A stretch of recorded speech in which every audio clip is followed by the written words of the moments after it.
All right, so in this video we're going to talk about how to write the equation of a line. I have a table of values, but in this table of values it doesn't tell me what my y-intercept is. Usually we'll have a 0 in the x column, and the 0 in the x column tells us where the y-intercept is because it points to it. But in this I don't have a 0 in the x column. So we're going to have to use our table to find our y-intercept. So let's go ahead and start by what's another thing we need to find? The slope. The slope is very important because we have our equation y equals mx plus b. M is the slope, b is the y-intercept. So let's find the slope of the line. So we do that here with this table by finding the change or the difference between the numbers. So how do I get from 4 to 7? We add 3. From -1 to 2, we add 3. So when I make my slope, remember it's the change of y over change of x, or the difference of y over the difference of x. The change in y is plus 3. The difference in y is plus 3. 3 over 3 equals 1, and that is my slope. So my slope is just simply 1. All right, so again, like we said, looking at the x column, there's no 0 to tell me what my y-intercept is.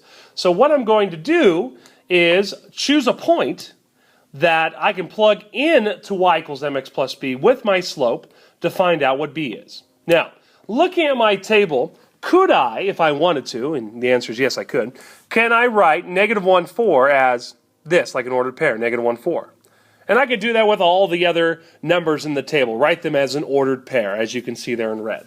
So, we need to pick one of those points, literally any point. It will work for any one. I'll just choose 2, 7, why not? So, I'm going to use that point and the slope, and I'm going to plug it into the equation. So, well, first I'm going to plug in 7 to y, so 7 equals m. M is 1. And then I'm going to plug in x, which in my point is 2. And remember, m and x are right next to each other, so it means multiplication, plus b. So the only thing I don't know in this equation is b. So I need to solve for b. All right, well, we do multiplication. 1 times 2 is 2, so 7 equals 2 plus b. To get b by itself, we subtract 2 from both sides.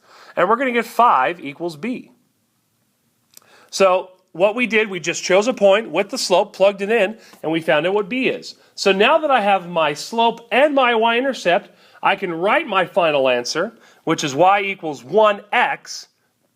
The slope is 1. And we write x, and then the slope is positive. The y-intercept is positive 5, so we write plus 5. Now, I don't have to write the 1 in front of x, so I don't want to, but you can if you'd like. So that is how you find the equation of a line. When the y-intercept is not given in the table, we have to pick one point with the slope and find out what b is, and then plug everything back in to get our answer.